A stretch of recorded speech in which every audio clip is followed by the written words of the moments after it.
박영식 교수님 감사합니다. 발제 감사합니다. 여러분, 오늘, 그래도 저희가 꼭 그 이 시대에 우리는 어떻게 성경을 읽을 것인가, 더더구나 창조 설화, 또는 창조 신앙과 오늘 현대의 과학의 도전이나 아니면 생태학적 위기와 연관될 것 같아요. 근데 굉장히 토론할 때 굉장히 유용한 그런 개념들을 우리에게 잘 설명해 주셨습니다.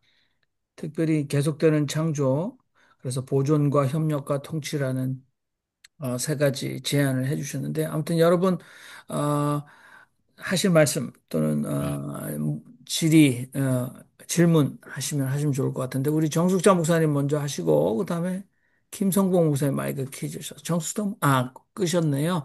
조금 이따가 하셔도 좋을 것 같습니다. 김성봉 목사님 계속 마이크 켜져 계신데 말씀하셔도 좋을 것 예, 교수님 반갑습니다.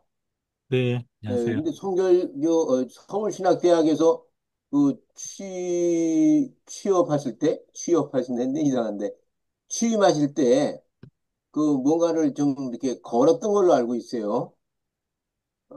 다시 말해서, 그 창조신학에 뭔가 문제가 있다. 네. 근데 그것이 무엇이었는지를 좀 나중에 좀 말씀해 주시고요. 제가 질문 던지고 싶은 거는 그 베레시트 바라 엘로임 엣 하샤만 왜 하하레츠 거기 그 부분에 있어서 맨 그 이 1장 2절로 넘어가서 메라 헤페트 알페네테옹 그다음에 거기 뭐라고 그러더라? 응. 응. 예, 왜 루아하흐 엘로임이라는 게 나오는데 예, 하나님의 영이라고 하는 거잖아요. 네네. 이것은 수면 위를 운행한다고 그랬어요. 멜헤페트 알펜의 한마임 해서 예, 수면 위를 운행한다고 그랬는데 저는 거기서 어떤 걸 영감을 얻었는 거니 하나님의 영은 물 위에 있었다 하는 것은 물 위를 운행했다고 하는 것은 하나님의 영이 물하고 분리되지 않는다. 그래서 물이 있는데 영이 있고 음, 영이 있는데 물이 있다. 음, 좀 이렇게 진전시킨 거죠. 대표적인 게 세례받을 때, 요한복음이, 세례받을 때 거기에 이 비둘기가 이렇게 성령으로 임하였던 것처럼 그런 것도 나오고, 그다음에 생수의 강이 배에서 흘러나온다 그랬을 때 그것이 에, 이 물하고 영이 어떤 일체의 하나됨을 보여주고 있다고 해석을 하는데 이 해석에 대해서 교수님은 어떤 입장을 가지고 계신지 한 말씀 해주시면 고맙겠습니다. 네, 아유, 뭐, 사실은 뭐, 이제, 그 창세기의 해석이 워낙 다양하고 한데, 목사님처럼 뭐, 그렇게 입장을 봐도 충분히 가능하다라고 볼 수가 있고요. 그런데 이제 또 다른 한편에서는 이게 아까 루아크 엘로힘 이 하나님의 영에 대한 해석도 조금 다양합니다. 그래서 이제 우리는 이제 하나님의 영이라고 성경에 우리는 그렇게 번역을 했는데 또 어떤 구약학자들은 이걸 이제 바람 그대로 루아흐를 하나님의 어떤 폭풍 이렇게 또 번역을 해서 그림상 막 이렇게 이렇게 태초의 어떤 우주 바다에 뭔가 이렇게 부글부글 뭔가 이게 솟구치는 그런 그림으로 이해하기도 합니다. 그런데 이제 신학적인 의미로 봤을 때 많은 사람들이 아니다. 그래도 이건 하나님의 영으로 봐야 된다. 이제 이렇게 이야기를 하고요. 우리 목사님이 이제 물에 대한 이야기를 하셨는데, 이 목사님의 견해하고는 좀 다른 관점에서는 물이라고 하는 것은 항상 위험 세력입니다. 창세기 1장에서는. 그래서 궁창 위의 물과 궁창 아래 물을 나눴습니다. 이 궁창이라고 하는 라키아라고 하는 단어인데 이게 뭐 좀 애매하죠. 뭔지. 그 고대인들의 관습 속에는 어떤 하늘에 막이 있다고 보는 거죠. 그래서 이 막으로 하늘의 물들을 막아냈다는 거예요.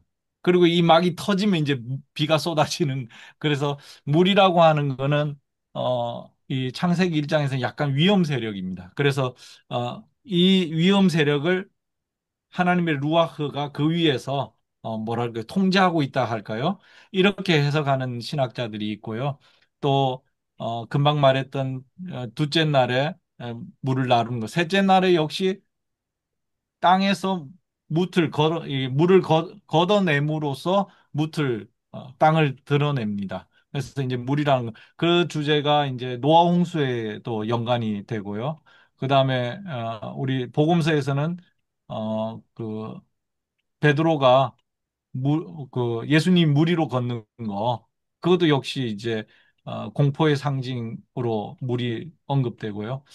재미난 거는 계시록으로 가면은 계시록의 새하늘 새 땅이 나올 때는 바다는 더 이상 있지 않더라. 이렇게 구절이 나옵니다. 그래서 이제 고대인들이 갖고 있던 바다라고 하는 이 인간의 그 어떤 뭐랄까 위협 세력이죠. 시편에도 이제 그런 파도 치고 뭐 이런 것들은 많이 나오는데 시편 42편인가요? 거기에도 그런 것처럼 이런 약간 어둡고 부정적인 것으로 물을 해석하는 경향이 있습니다. 어, 예. 네, 감사합니다. 어, 아무래도 또 정병선 목사님 오랜만에 오셨는데, 계속해서 성서의 창조에 대해서, 새로운 성서 해석이기보다는 본래적 성서 해석에 집중해 오시면서 성서 오독의 잘못을 많이, 도전하셨는데, 정병선 목사 마이크 키셨으니까 또 질문 있으실 것 같아요. 말씀하시죠? 네, 안녕하세요. 아이고, 오랜만에 반갑습니다. 우리 박영식 교수님께서 창조가 뭐냐, 이 창조, 제가 굉장히 관심이 있고, 저도 오늘 말씀하신 것처럼 창조를 한국 교회에서 거의 언급하는 적이 없는데, 저는 창조가 성경을 해석하는데 매우 중요한 바로미터가 된다. 창조를 어떻게 이해하느냐. 물론 하나님, 신을 어떻게 이해하느냐. 이것도 이제 성서 해석에 있어서 매우 중요한 관건이 됩니다만은 창조에 대한 이해, 이게 굉장히 중요한데 그런 면에서 제가 정말 오랜만에 이 창조에 대한 에, 아주 관심사하고 딱 맞는 그런 주제를 오늘 나누신다고 하셔서 오랜만에 이렇게 들어왔습니다. 박영식 교수님 반갑고요. 제가 우리 교수님 창조의 신학이라는 책을 통해서 상당히 오래 전에 만났었습니다. 그 책을 제가 읽었는데요. 오늘 아주 그 짧지만 매우 그 창조와 관련해서 중요한 맥락들을 에, 아주 중요하게 핵심적으로 잘 정리를 해 주셔서 아주 강의가 아주 너무나 명쾌하고 좋았습니다. 그리고 말씀하신 바에 대하여 거의 100% 동의하고요. 저는 창세기 1장을 요즘 열심히 제가 지금 읽고 있는데요.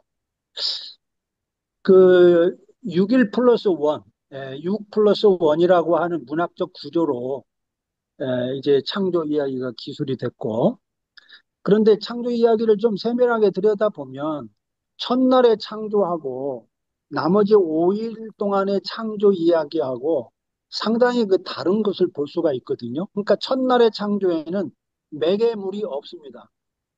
매개물이 없어요. 그냥 하나님이 빛이 있으라. 예, 무의 상태에서 빛이 음, 있으라 이렇게 선포만 하거든요. 음, 말씀만 선포하고. 그런데 둘째 날부터는 매개체가 나옵니다. 예, 매개체가 나와서 매개적 창조의 이야기로 이렇게 진행이 되는데 저는 이 6일의 창조 이야기가 왜 의미가 있느냐? 이게 시간과 무관한 창조가 아니라 6일 플러스 1이라고 하는 그 문학적 구조 자체가 시간과 함께 진행되는 창조라는 것을 함의하고 있다. 그래서 오늘의 과학의 언어로 말하면 진화적 창조, 진화의 방식으로 창조했다는 것이 이 6일 창조 이야기 속에서 우리가 얼마든지 읽어낼 수 있는 게 아니겠냐라는 게 이제 저의 이해입니다. 그런데 이 첫날의 창조와 다른 날의 창조, 그래서 저는 첫날의 창조는 절대적 창조, 무로부터의 창조라고 저는 나름대로 이해하고요. 둘째 날부터 다섯째 날까지의 창조는 형성적 창조, 기존의 어떤 것에서 뭔가를 새롭게 형성해가는, 그래서 물에게 명하고 땅에게 명해서 하나님의 직접적 창조가 아니라 땅이 하나님의 명령을 수행해가는 어떤 능동적 창조의 행위에 땅이 동참하고 물이 동참하는 그런 면에서 형성적 창조라고 저 나름대로 이렇게 구분을 해보고 뭐 그렇게 읽기도 하고 그럽니다만은 우선 우리 교수님께서 그 제가 첫날에 창조하고 다른 날의 창조를 절대적 창조와 형성적 창조로 이렇게 구별해서 이해한 것을 교수님 보시기에 어떠신지 교수님의 의견을 먼저 좀 듣고 싶습니다.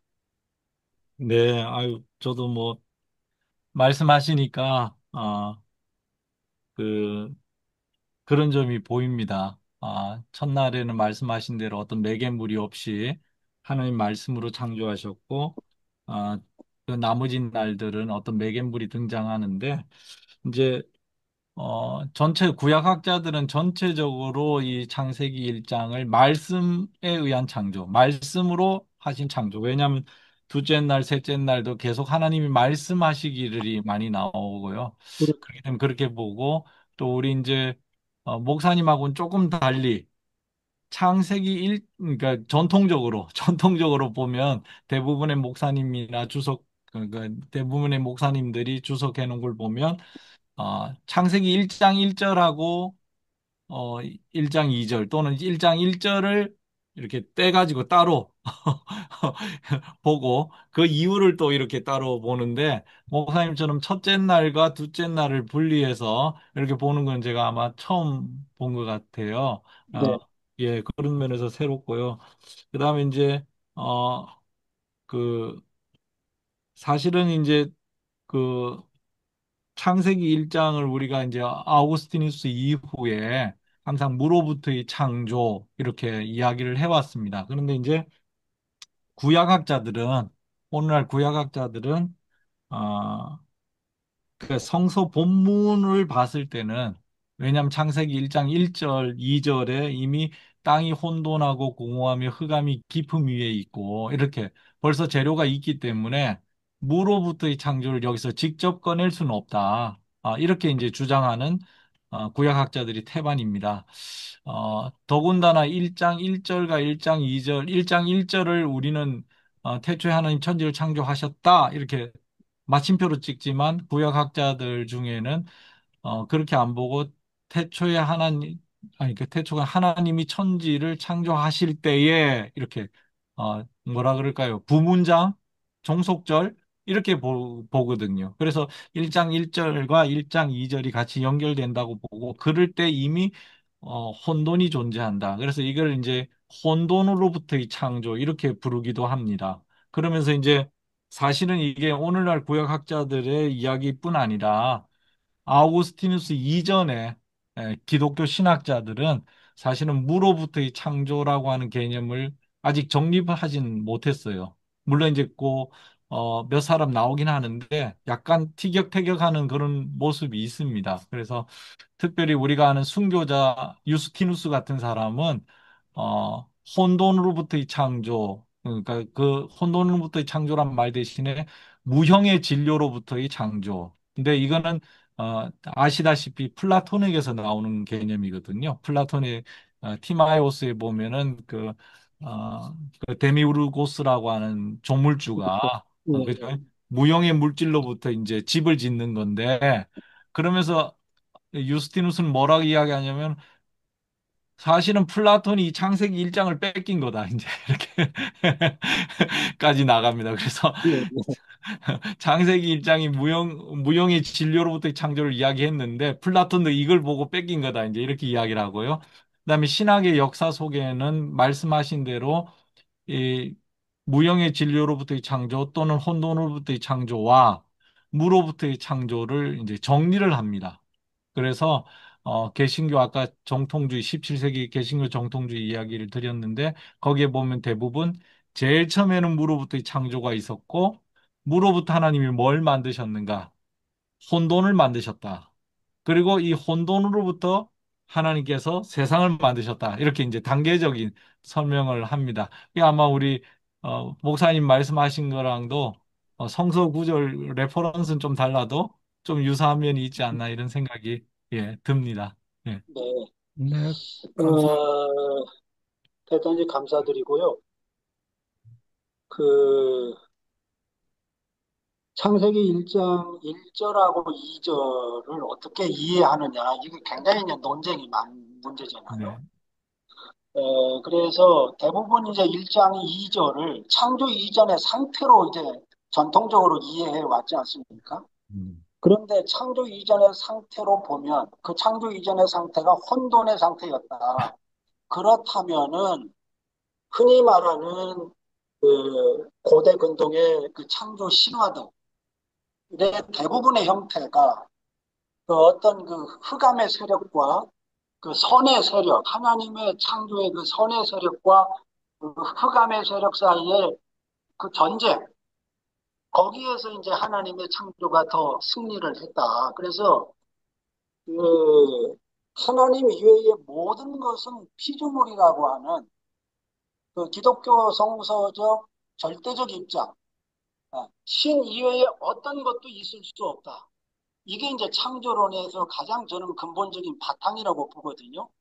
그런 면에서 1장 2절을 창조 이전에 그 어떤 혼돈의 상태로 해석하는 것은 창조론이라는 토대 위에 기독교가 성서가 말하고 있는 이 세계 이해의 근본하고 이게 충돌이 일어날 수 있다.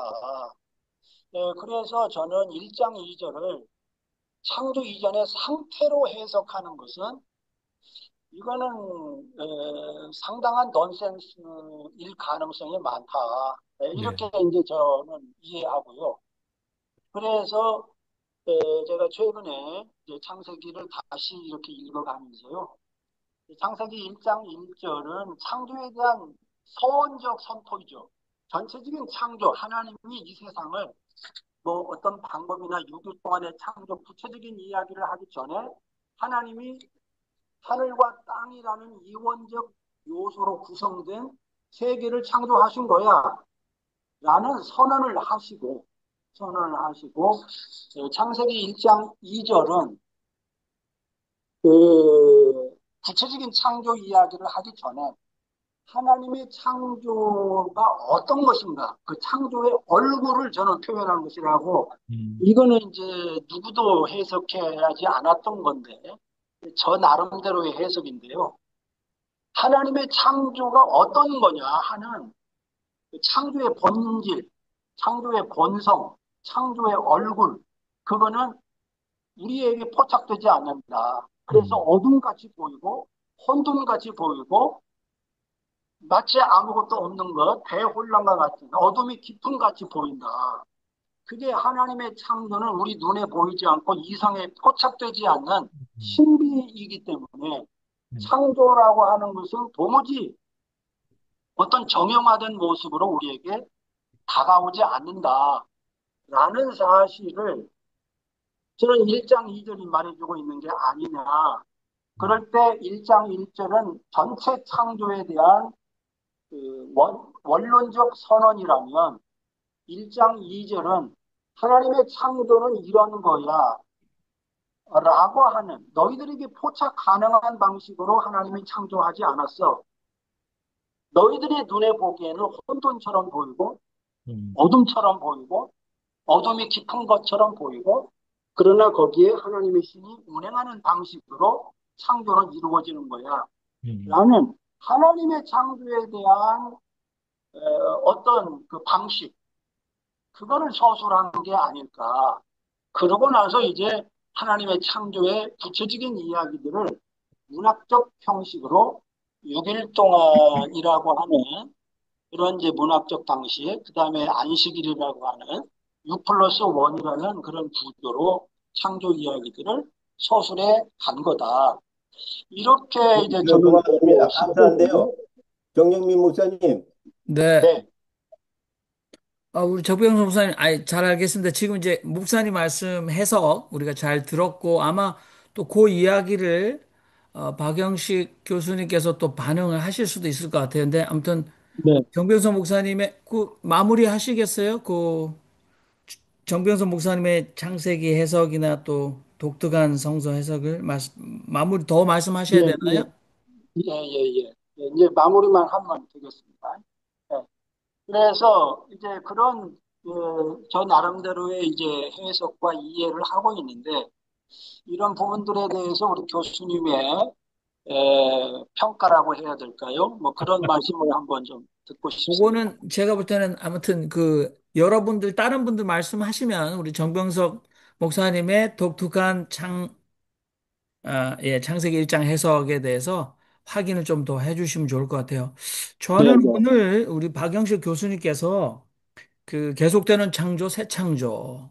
그래서 우리가 아까 전이해에서 창조는 종결된 사건인가? 그렇지 않다라는 의미를 우리에게 주시기를 원하셨고, 또 창조의 시간적 과정이 있을 수 있다. 그다음에 창조는 하나님에 의한 전적인 완성된 종결된 사건이 아니라 미디에이터, 매개가 있다. 그게 이제 성서적 해석에서 가지고 왔어요. 근데 뭐 창조의 매개가 있다라는 건 이미 뭐 요한복음 1장에 말씀으로라고 하면 이 로고스가 창조의 대행자였다 뭐 이렇게 벌써 전통 신학에서도 얘기를 하고 있어요.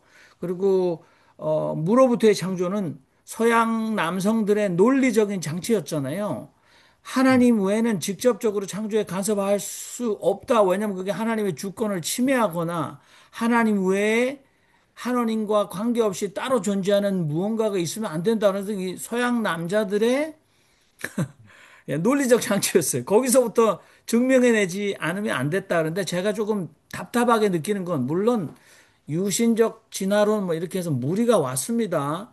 그리고 우주의 기원이 뭐냐? 그래서 아주 썬데이 스쿨 또는 소요리 문답, 신앙 문답처럼 우리는 하나님이 창조하셨다라는 신앙 고백으로 바로 갔어요.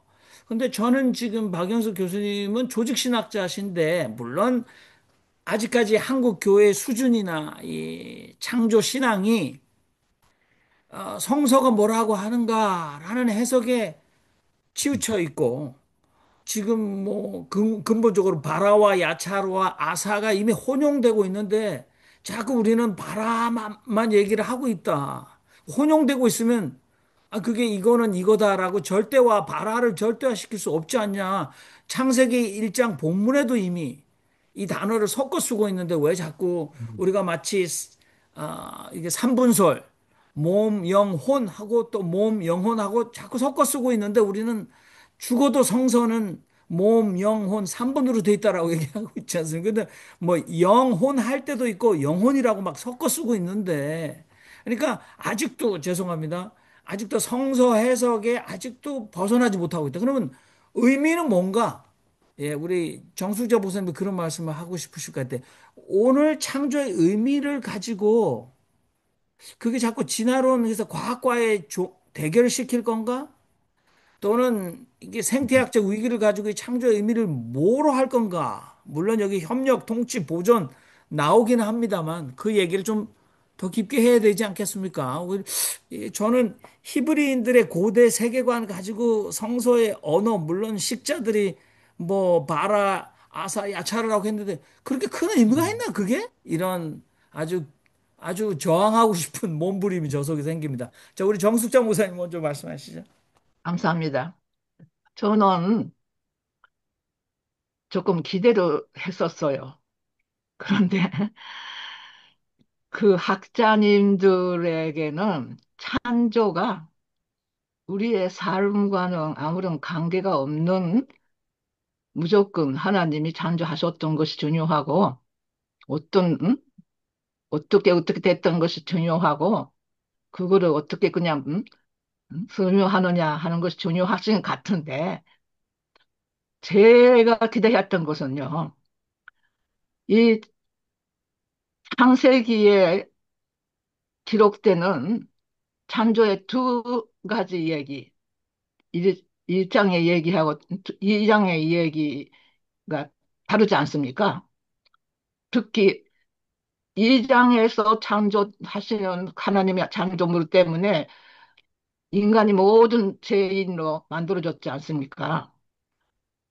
이 인간의 삶과 창조가 어떻게 관계되느냐 하는 것을 좀 기대를 했었어요. 그런데 창조에 대한 설명은 너무 잘 들었습니다. 근데 제가 기대했던 부분은 언급이 없었습니다. 저는 혼돈이라 하는 것 자체가 제 입장에서 해석한다면은 오늘의 세상이 그 초창기에 하나님이 창조하기 전에 세상이 아니, 혼돈의 세상 아닌가. 그렇게 그냥 오히려 오늘로 가지고 싶어요. 그 창조 이전의 것으로. 그래서 우리가 하나님을 그거를 어떻게 인간이 살 수 있도록 만들으셨는데 지금 몇 천 년 전에 지금 우리가 도대체 뭐 하고 있느냐 이렇게 물어주면 좋겠다 생각을 했었습니다. 죄송합니다. 네네. 제가 거기까지 그, 하게 합니다. 네, 그럼 정숙자 목사님의 질문을 다시 우리에게 뭐 우리 박영식 교수님에게도 좋고 저희 모두에게 여러분들이 기독교 신자인데 다른 분들이 성경이 말하는 야훼나 뭐 여호와가 천지를 창조했다는 게 도대체 우리에게는 어떤 의미인가라고 우리에게 물을 수 있다는 거잖아요. 근데 그걸 가지고 우주의 기원, 거기에 답이 있다. 뭐, 이렇게 뭐 우리가 주일학교에서 얘기하듯이 그 의미밖에 없는 거. 근데 그는 폭력이고 강요일 수 있어요. 본인은 신앙적 고백을 해놓고는 신앙 고백이 없는 사람에게 봐라, 이게 성경이 말하는 우주의 원리 아니야. 너는 어떻게 생각해? 하고 코너링을 하고 우리에게 답을 강요하잖아요. 너도 동의 안 해. 근데 저는 테러 오브 텍스트 아니에요? 그 정도면 성서의 테러 부문 아닙니까? 이 비신자들에게. 그러니까 당신들 기독교인들이 믿는 창조는 그 도대체 오늘 우리에게 어떤 의미를 주는 건데? 라고 물은다면 좀 겸손해야 되지 않을까 싶은 생각이 드는데 우리 모두가 그 질문을 좀 가지고 갔으면 좋겠습니다. 오늘 토론에서. 우리 지성수 목사님 말씀하세요. 예, 제 방금 도착했습니다. 오늘 그 시내에서 모임이 있어서 아직 안 끝나고 뒤풀이하고 그러더라고. 윤정현, 안광덕, 그 강충군 세 사람은 참여를 못했습니다. 저 혼자 헐레벌떡 왔습니다. 저는 우선 기독교 선교의 가장 큰 장애물이 이 창조론이라는 현실을 인정해야 된다고 봅니다. 이거 가지고는 예수 믿을 사람도 못 믿게 해요. 제가 호주에서 택시 운전하면서 그 종교 얘기는 전혀 안 하는데 어쩌다가 얘기 나오면은 그 과학에 기독교 어떻게 믿느냐 과학에 그 맞지 않는데 이걸로 끝입니다. 더 이상 얘기가 안 돼요. 그 창조론을 고수하는 한 기독교는 가망이 없다. 이것이 현실인데 이 무지몽매한 목사들이 모르고 우리 박영식 교수 모가지를 그냥 잡아 건들고 그러고 있는 현실입니다. 그런데 저는 기존의 창조론을 그 나름대로 뭐 동화적이고 아름답다 이렇게 생각하고 있었는데 10여 년 전에 호주에서 어디 조그마한 교회에 갔습니다. 한 3, 40명 될까? 설교를 하러 갔는데요. 점심시간에 점심을 먹는데 플랫 접시에다가 있죠. 비닐을 넣어가지고서 싸서 거기다 밥을 주더라고요. 깜짝 놀랐어요. 근데 목사복은 뭐 젊은 목사고 여보 이게 뭐야 그러니까 이거 저 설거지 하기가 진짜 귀찮아서 이렇게 합니다. 다른 교회도 많이 이렇게 합니다. 세상에 하나님이 천지 창조를 믿는다는 인간들이 어? 이거 하나도 믿음으로 못 지키고 환경을 지키지 못하는 게 이게 무슨 교회 이게 창조를 믿는 거냐 말이야. 이 환경을 보호하고 지킬지 모르는 무슨 창조를 나부랭이야? 음. 이거는 저주받을 거죠. 저주받을 일. 그래서 저는 그리고 우리 청문회 하면 아주 뭡니까? 아주 단골 메뉴로 나오는 게 있잖아요. 창조론 믿는다고 하는 사람. 그 사람들이 하는 결과가 어떤 건지 우리 너무나도 잘 알죠. 그래서 이 창조론을 철저히 파괴하지 않고는 기독교가 존재할 수 없다고 생각하는 입장입니다. 네, 아주 예, 그 과격하신데요. 기독교, 좋습니다. 우리 예, 기독교 신앙으로 들어오는데 창조론이 아주 장애물이 되고 있다고 하는 부분에도 저 동의합니다. 그런데 이거를 어떻게 정확한 우리의 유산으로 활용할 수가 있겠느냐 하는 차원에서는 박영식 교수님의 이 접근에 대해서 저는 좀 수용할 수 있어야 되지 않겠냐 하는 것이죠. 이 창조의 양면성입니다. 특별히 어, 하나님께서 성경에 말씀하시기를 빛이 있으라 하면 빛이 있었다 그랬어요. 예히 오르 와예히 오르 해서 빛이 있으라 하면 빛이 있었고 그걸로 인해서 이제 첫째 날이 이제 가능해졌던 것이죠. 이 빛의 의미, 이 오르의 의미, 저는 거기서 창조의 의미를 발견할 수 있다고 생각합니다. 그래서 그 오르, 이 소리가 빛이라는 소리인데 오르 이것을 인도 쪽에서는 신의 신의 소리라고 이야기를 하더라고요. 오르가 그래서 이게 서로 이게 통하는 의미가 있을 것이다. 이렇게 생각하고 창조의 의미를 우리가 오늘 잘 활용해서 인간들의 생활을 더욱더 풍요롭게 하는 그런 시대로 갔으면 좋겠습니다. 네. 이상입니다.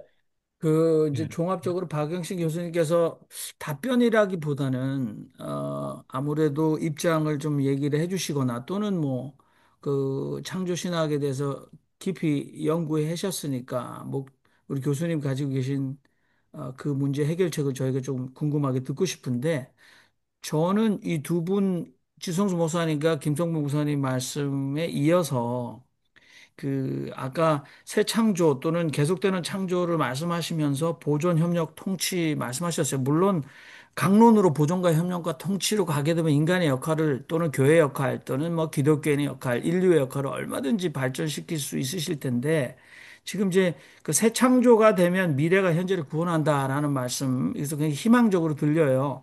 그런데 이제 저는 지금 생태학적 위기의 도전은 특히 뭐 국립기상과학원에 30년 근무하신 조천호 우리 이분 녹색당 조천호라는 분은 우리가 많이 알려졌잖아요. 근데 그분은 이미 이제 지금 이제 25년 남았죠. 30년 뒤에는 전 세계 인구의 절반이 기후 난민이 될 거다. 자기가 살고 있는 곳에 기후 위기로 있어서 더 이상 살지 못할 거다. 얘기하고 불가역적으로 이미 30년 한 세대만 뒤가 되면 환경적 문제로 인해서 지구는 inhabitable place. 그러니까 우리가 살 수 있는 곳이 안 될 거다. 이건 불가역적인 이제는 돌이킬 수 없다라고 선언하고 있어요. 그래서 그분이 도전하는 게 그렇다면 기독교인들 이분 아주 신실한 기독교인이고 또한 과학자인데 기독교인들 당신이 얘기하는 구원받았다는 의미가 도대체 어떤 의미냐? 30년 뒤에 특히 이제 5년이 지나갔으니까 25년 남았어요. 25년 뒤에 지금 환경적 문제로 지구는 인간이 생존할 수 있는 공간이 될 수 없을 거다. 인간뿐만 아니라 모든 생태계가 이미 그 인간이 저지른 죄악으로 인한 지구는 살 수 있는 환경이 안 될 텐데 당신이 천명하는 기독교의 구원은 도대체 어떤 의미냐라고 도전하게 될 때, 이 과학에서 미래가 음. 현재를 구원한다는 의미는 어떤 의미를 다시 음. 갖게 되는지 좀 저도 궁금합니다. 자, 우리 박영식 네. 교수님께 기회를 드리죠. 말씀하시기 바랍니다. 네. 아니, 뭐, 여러 가지 이야기해 주셔서, 감사합니다. 사실은 이제 제가, 오늘 강의 뭐 짧게 하면서 좀 강조하고 싶었던 것은 평소에 또 생각했던 것들이 뭐냐면은, 첫째는 우리가 이제 창조를 망각하고 있다. 성경의 가장 중요한 주제가 창조인데 창조를 망각하고 있는데 그럼 왜 망각하고 있느냐? 종교개혁 이후에 구원에 대한 강조점이 주를 이뤘고요. 구원 중에서도 인간의 영혼의 구원, 인간의 구원, 인간 중에서도 인간의 영혼의 구원, 이렇게 협소화되어 버렸어요. 그 신학적으로, 신학사적으로. 그래서 그게 가장 큰 문제라고 보고 창조를 망각하고 있었는데 창조를 좀 회복해야 되겠다. 그런 이제 제 가지고 있는 생각이고요. 또 하나는 이제 창조론, 우리 지성수 목사님 말씀한 대로 창조론에 대한 왜곡 때문에 이게 창조가 망각되지는 않았지만 이제 떠오르면 방해거리가 되는 그런 형국이 되어버렸어요. 1960년대 이후부터 뭐 좀 더 내려가면 한 1940년대부터 미국에서 일어난 창조과학 운동 때문에 그게 지금까지 이렇게 됐는데 창조라고 하는 것을 거기서는 그러니까 그 창조 본인들은 성경적 창조론 이렇게 말을 합니다. 근데 사실은 그는 그냥 이름을 그렇게 붙인 것이지 제가 볼 때는 그건 반성경적 창조론이 있거든요. 창조론도 아니고 창조에 대한 자기들의 썰에 불과한 겁니다. 그래서 창조에 대한 왜곡이 있고 창조에 대한 망각이 있는데 사실은 이제 성경이 말하고 있는, 그러니까 아까 성서신학적인 의미에서 성경이 말하고 있는 창조는 우리 그 정숙자 목사님 말씀하신 바로 그런 의미예요. 제가 바벨론 포로기의 배경에서 이 창세기 1장이 쓰여졌다라고 이야기한 거는 창세기는 사실은 우주론을 말하고 싶은 것이 아니었어요. 그러니까 고대인들이 이 창세기 기록할 때이 우주의 기원에는 뭐가 있는데 이런 이야기를 하고 싶은 것이 아니라 지금 우리가 이 혼돈 가운데 있는데 여기서 우리가 믿는 하나님 어떤 분이냐, 우리가 암흑기인데 어떤 분이냐 할 때 하나님 빛을 열어주시는 분이다. 생명이 끊기지 않고 생육하고 번성하게 하시는 분이다. 이 메시지를 담고 있다. 그게 이제 성서학자들의 아까 말했던 포로기 배경에서 성성을 이해하는 거고요. 그래서 저도 이제 충분히 그게 전적으로 동감합니다. 저도 혼돈을 어떻게 이해할 거냐 할 때 이제 이건 신학적인 해석이지만 저는 무로부터의 창조냐 혼돈으로부터의 창조냐가 사실은 우리의 실존적인 측면에서는 동일한 것이다. 세상이 혼돈스러울 때 탈출구가 없고, 그 바로 우리가 그 물을 경험하는 거죠. 이거는 이제 뭐 철학적인 의미는 아니지만 실존적인 의미에서 아무 해결책이 없을 때 그때 하나님은 새로운 길을 열어주신다라는 의미에서 창조를 우주의 어떤 기원이나 형이상학적인 개념이 아니고 우리의 일상적인 매 순간순간에 새로운 현실이 열리는 상황. 아, 제가 이제 예전에 티빙엔 대학에 가서 강연을 한 적이 있는 그때 몰트만 교수하고 뭐 이야기를 하면서 한번 그런 비유를 들었어요. 길을 잃어버려가지고 독일에서 길을 잃어버려가지고 어떻게 해야 될지 모르고 아니 내가 생각했던 독일하고 또 다르다 막 이런 뭔가 눈앞이 깜깜할 때 그때 잠깐 방향을 바꿔서 보니까 전혀 새로운 길들이 열리더라.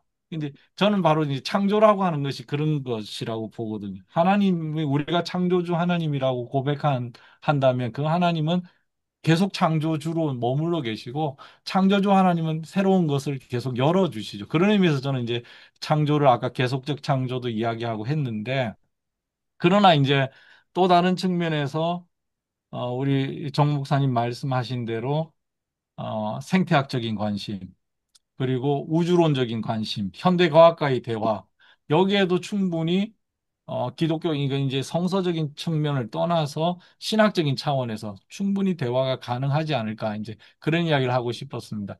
특별히 이제 1960년대 린 화이트라고 하는 이분도 아마 기독교인이었던 것 같아요. 이분은 이제 역사학자로 알고 있는데 이분이 창세기의 이 본문을 신랄하게 까면서 이 창세기 때문에 이 창세기 1장에 여기 생육하고 번성한 땅이 충만하라. 이것 때문에 환경이 파괴되고 있다. 그래서 생태학적 그 논문 제목이 정확하게 기억은 안 나는데 하여튼 이 자연환경 파괴 생태학적인 뿌리가 바로 기독교의 창조론에 있다. 이렇게 이제 지적을 하셨어요. 근데 사실은 제가 볼 때 그거는 성경이 말하고 있는 창조론을 잘못 오해했기 때문에 발생하는 거고 그 오해에 우리 많은 한국 교회나 우리 모두도 어쩌면 동참했기 때문에 생기는 문제지 성경 자체가 이야기하는 건 사실은 그게 아니라 생명의 충만이거든요. 예. 다시 말하면은 인간이 살기 위해서는 아까 첫째 날, 둘째 날 쭉 있지만 앞에 날들이 없이는 인간이 생존할 수가 없잖아요. 그 하나님께서 그것들을 먹고 살아라고 주신 건 그것에 인간이 의존해 있다는 이야기거든요. 그래서 인간과 자연과 하나님의 관계를 만약에 창세기 1장이나 2장의 본문에서 우리가 훑어보면 인간은 독불장군이 아니고 다른 피조물에 의존해서 살아갈 수밖에 없는 연약한 존재. 그 중에서 제가 이제 주목하는 것은 창세기 1장에는 하나님이 형상으로 만들었다 그냥 이렇게 나와 있지만 2장으로 가면은 흙으로만 아담아 아파르라고 하는 단어가 나오거든요. 근데 이제 거기에 우리말 성경이 굉장히 잘못 번역한 게 있어요. 하나님께서 흙으로 사람을 만들고 숨을 불어 넣으시니 생령이 된지라 이렇게 우리말 옛날 성경이 그렇게 번역됐습니다. 그런데 생령이 된지라 하니까 인간은 뭐 아주 특별한 뭔가 된 것 같고 뭐 다른 생물체는 별거 아닌 것처럼 보이지만 사실은 똑같은 네페시 하야 아, 똑같은 그 단어거든요. 그냥 생물이 된 거예요. 하나님께서 이 흙으로 인간을 만드는데 인간도 생물이 됐다 이렇게 번역을 해야 되는데 생령이 된지라 이렇게 동물은 그냥 생물이 되었다 이렇게 번역을 했는데 똑같은 단어를 무엇이 인간에 대해서는 생령이 된지라 이렇게 번역했기 때문에 인간과 동물 사이 어떤 우월성이라 그럴까요? 그런 것들이 미리 정해진 건 우리가 잘못 번역한 것이고요. 성경은 철저하게 인간이 흙으로 만들어졌다라고 하는 거는 동물과 같은 기반에 놓여 있다는 거. 동물도 흙에서 만들었거든요. 식물도 흙에서 자라오거든요. 그리고 사실은 이제 좀 더 들어가면 흙으로 만드는 게 아니라 히브리 본문에는 하나님이 인간을 흙의 먼지, 그러니까 아다마의 아파를 만들었다 이렇게 되어 있어요. 그래서 번역을 좀 다르게 하면 하나님이 아담을 아파르로 만든 게 아니라 흙의 먼지로 만든 게 아니라 아담 곧 아파르 흙의 먼지를 만들었다 이렇게 번역할 수도 있거든요. 어. 우리는 그걸 무엇 의로를 집어넣어가지고 흙으로 만들었다 이렇게 되어 있는데 만약에 그 후자의 번역으로 만약에 취한다면 인간이라고 하는 존재는 위대하거나 거대한 존재가 아니라 후 하면 그 사라져버리는 먼지에 불과하다는 거죠. 그 바로 이 먼지, 흙의 이 먼지가 다른 동물들도 구성했고 사람도 구성하고 그리고 아브라함이나 이런 사람들이 기도할 때도 하나님 흙과 먼지에 불과한 제가 하나님께 기도합니다. 이렇게 기도를 하고 있고요. 시편에도 보면 그런 구절들이 너희들이 흙에 불과하다라고 하는 구절들이 엄청나게 많이 등장합니다. 이제 그런 관점에서 우리가 창조를 이해하고 하나님과 인간 이 지구의 관계를 이해하면 생태학적인 문제에 접근할 수 있는 좀 다른 방안이 나오지 않을까 저는 그렇게 생각하고요. 앞에서 말씀드렸듯이 이 창조가 하나님이 거주하는 집이라고 생각한다면 사실은 우리는 지금 하나님의 집 안에 살고 있거든요.